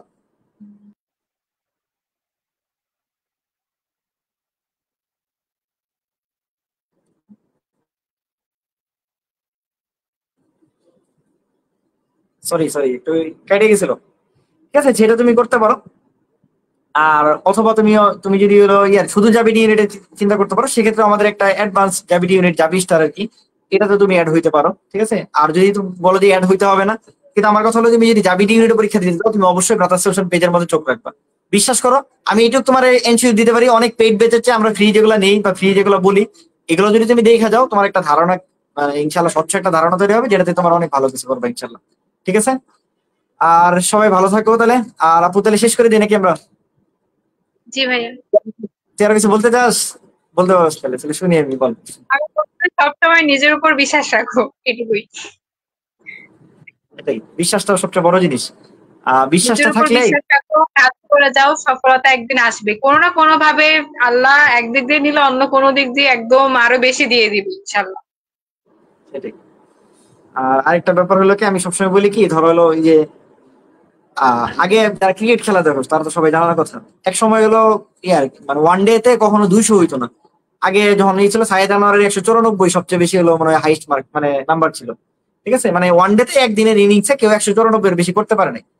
এটা জিম্বাবুয়ের একটা প্লেয়ার এসে হলো কি করলো, বাংলাদেশের সাথে একদিন এসে হলো কি কভেন্ট্রি না কি জানি নাম ছিল, তো উনি এসে 194 টাচ করলো। ঠিক আছে, ঠিক কয়েকদিন পরে এসে দেখা যাচ্ছে কি হলো, সচিন টেন্ডুলকার এসে 200 করলো। তো এরপর একটা মানুষের বিশ্বাস নষ্ট হলো, না ওয়ান ডে তে 200 হওয়া সম্ভব। এরপরে অলরেডি কিন্তু 17 জন ব্যাটসম্যান 200 করে ফেলছে, এবং রোহিত শর্মা 264 করে ফেলছে।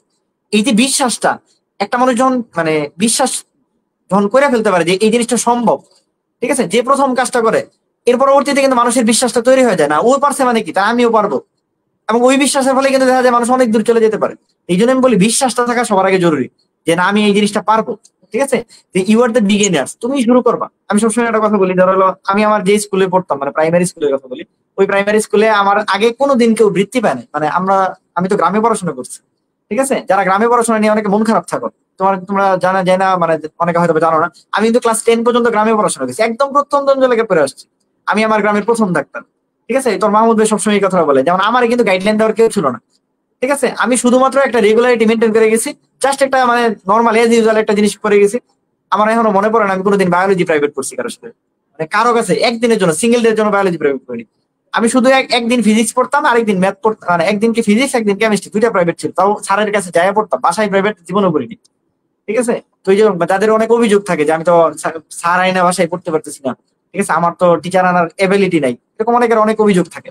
আমি বলি অভিযোগ কখনো মানে কোনো সলিউশন হইতে পারে না। ঠিক আছে, তোমার নিজে থেকেই ভালো মতো যদি তুমি চেষ্টা করো, তুমি অবশ্যই ভালো করো। আমি দিনে একটা প্রাইভেটের বেশি পড়তে পারিনি, খুব normal age usual as a normal student হিসেবে পড়াশোনা করছি। আমি গ্রাম থেকে এসএসসি পাস করে আসছি।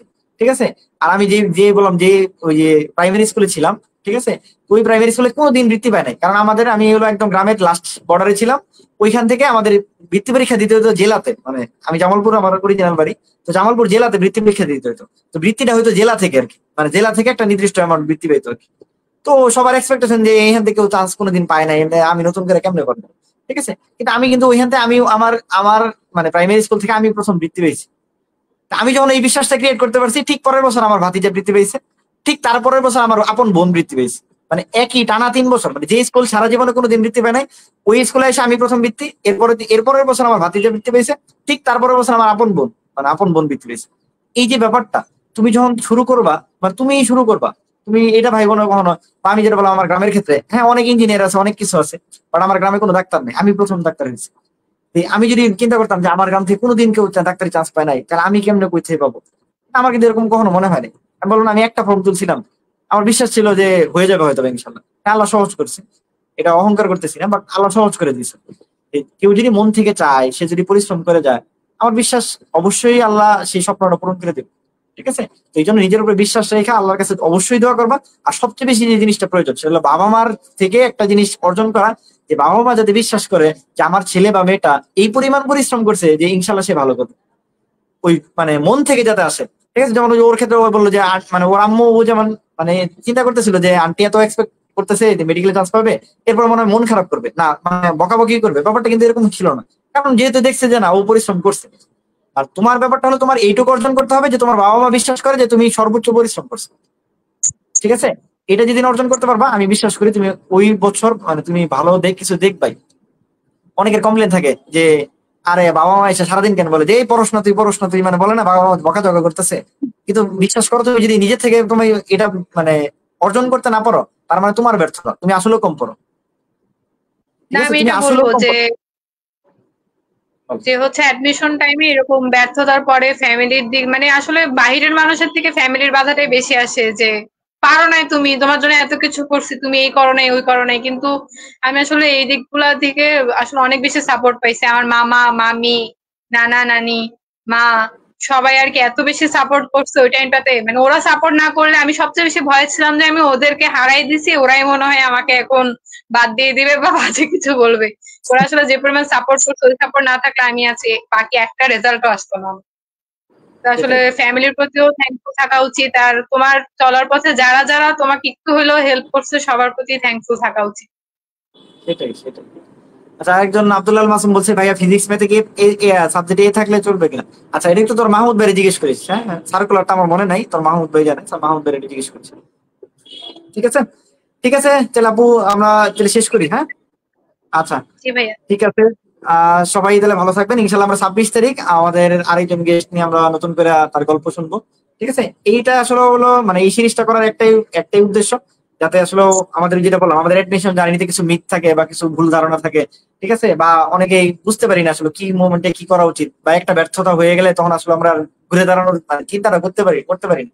তো ওই জায়গাগুলো থেকে আমার মনে হলো যে আমরা যদি একটু কথা বলি বা একটু গল্পের মতো একটু ইনফরমাল যদি কথাগুলো বলি, এটা যদি কেউ শুনে, তার কারো যদি একটু উপকার হয়, ঠিক আছে, কেউ যদি 1% উপকৃত হয়ে থাকে বা তার যদি ডিসিশন নিতে সহজ হয়, সেক্ষেত্রে আসলে অনেক বেশি আমার কাছে মনে হবে যে আমাদের এই লাইফ গুলা সার্থক হবে আর কি। হ্যাঁ, অনেক ইন্সপায়ার হই এইগুলা দেখে। হ্যাঁ, ইনশাল্লাহ আমি চাই যে তোমরাও ভবিষ্যতে এসে আমাদের সাথে গল্পগুলো যাতে শেয়ার করতে পারো, তোমাদের সফলতার গল্প আমরা শুনতে চাই। ঠিক আছে, ঠিক আছে, সবাই ভালো থাকো তাহলে। শেষ করে দিই ইনশাল্লাহ, সামনে দেখা হবে ইনশাল্লাহ। হ্যাঁ, ওকে আপু, আমরা তাহলে বিদায় নিয়ে নিচ্ছি। আসসালামু আলাইকুম।